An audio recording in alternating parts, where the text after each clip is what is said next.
September 15th, 1944, 8:32 a.m. The island of Peleliu. 20,000 Marines hit the beach under murderous fire. Artillery shells rained down from hidden positions. Machine guns swept the coral sand. Amtraks exploded in the shallow water, men burning alive inside. The Marines had been told this would be quick. 3 days, maybe 4. Peleliu was tiny 6 miles long, 2 miles wide. Intelligence counted 10,000 Japanese defenders. The plan was simple. Overwhelm them with firepower, seize the airfield, declare victory. But the Japanese had learned from every previous island battle. They'd studied American tactics. And they'd prepared something new, something terrible.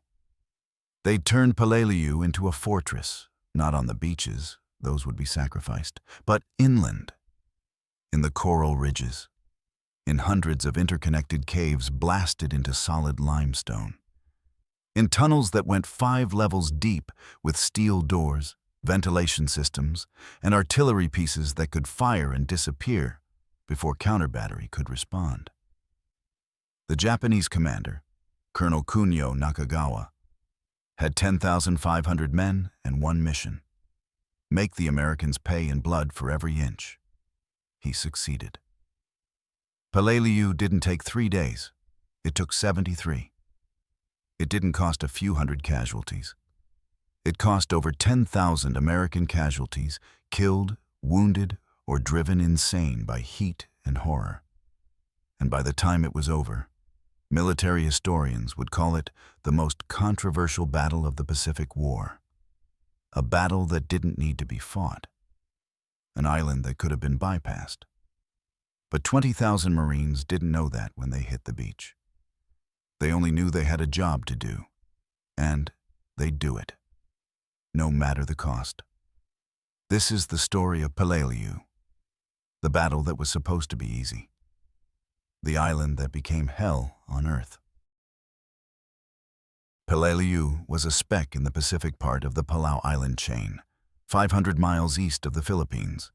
It had one valuable asset: an airfield. Capture that airfield, and American planes could support the invasion of the Philippines. At least, that was the theory. The 1st Marine Division veterans of Guadalcanal and Cape Gloucester were assigned the job.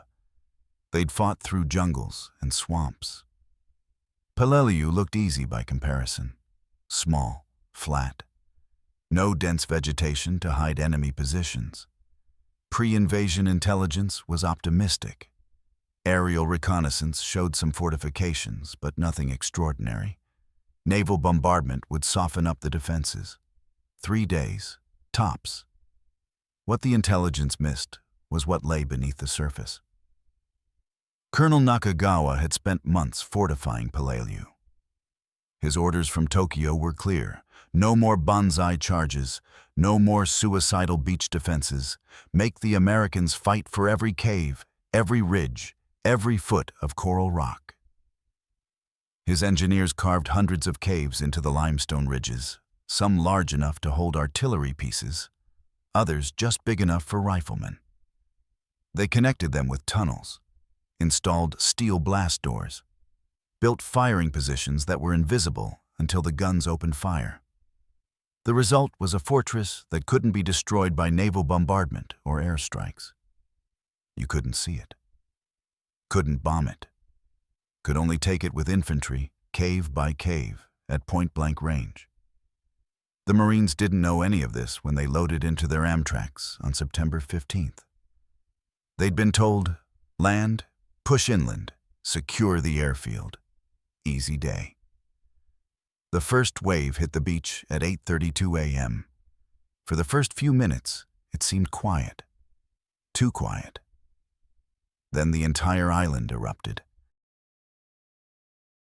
Artillery fire came from everywhere and nowhere. Hidden guns in the ridges fired, then disappeared into caves before American ships could return fire. Mortars rained down on the beaches. Machine guns opened up from concealed positions. Marines dove for cover behind coral outcroppings. Amtraks burned in the surf.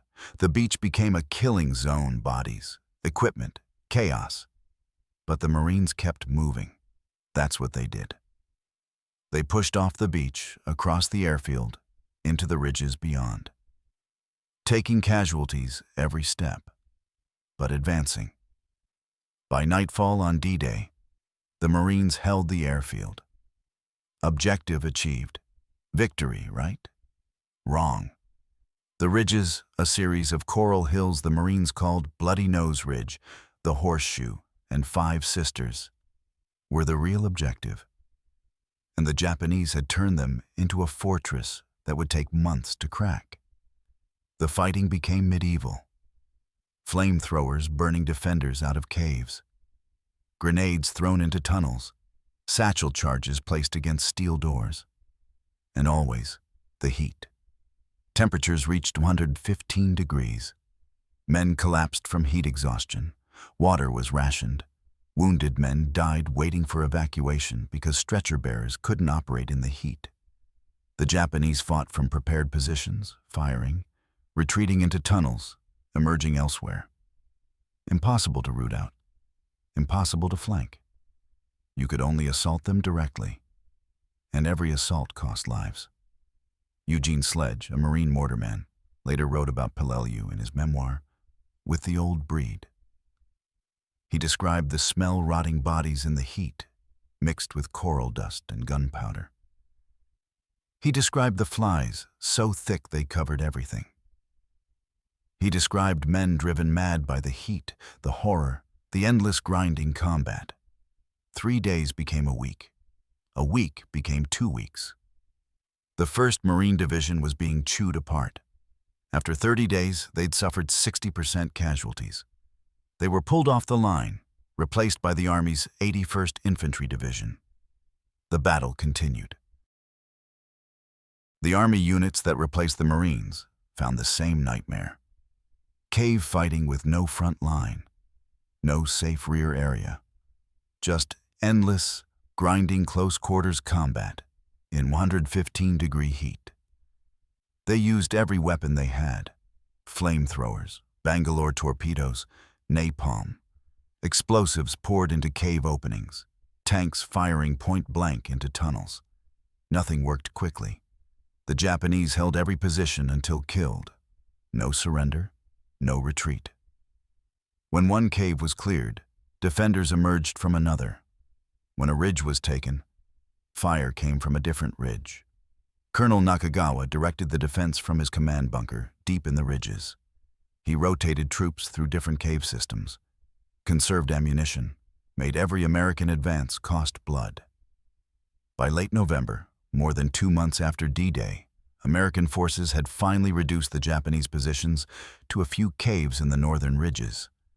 Nakagawa's command bunker was surrounded. No escape, no resupply, no hope. On November 24th, Nakagawa sent his final message to Tokyo. Our sword is broken and our spear is shattered. Then he performed ritual suicide. His remaining troops launched a final attack and were wiped out. The battle was over. Peleliu was secured, 73 days after it began. The butcher's bill for Peleliu was staggering. The 1st Marine Division suffered over 6,500 casualties, more than 1/3 of its strength. The 81st Infantry Division added another 3,000. Total American casualties: nearly 10,000 men killed or wounded. The Japanese lost their entire garrison, down to 500 men. Fewer than 200 surrendered. The rest fought to the death.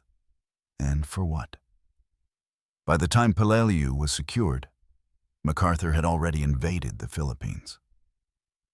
The airfield, the whole reason for taking Peleliu, was barely used. The island could have been bypassed entirely. Military historians still debate whether Peleliu needed to be fought. Admiral Halsey recommended canceling the operation. His recommendation was overruled. The invasion went ahead. 10,000 Americans became casualties for an island that didn't matter. The veterans of Peleliu rarely talked about it. It wasn't a famous battle like Iwo Jima or Okinawa. No iconic photograph, no major movie. Just a small island that became a charnel house. Eugene Sledge wrote that Peleliu was worse than Okinawa, and Okinawa was hell. The heat, the flies, the smell, the endless grinding combat with no clear front line. Men killed by enemies they never saw. Bodies rotting in caves because they couldn't be recovered. The lessons of Peleliu were learned, though. The cave warfare, the futility of pre-invasion bombardment against fortified positions, the need for flamethrowers and close assault tactics. Those lessons would be applied at Iwo Jima and Okinawa.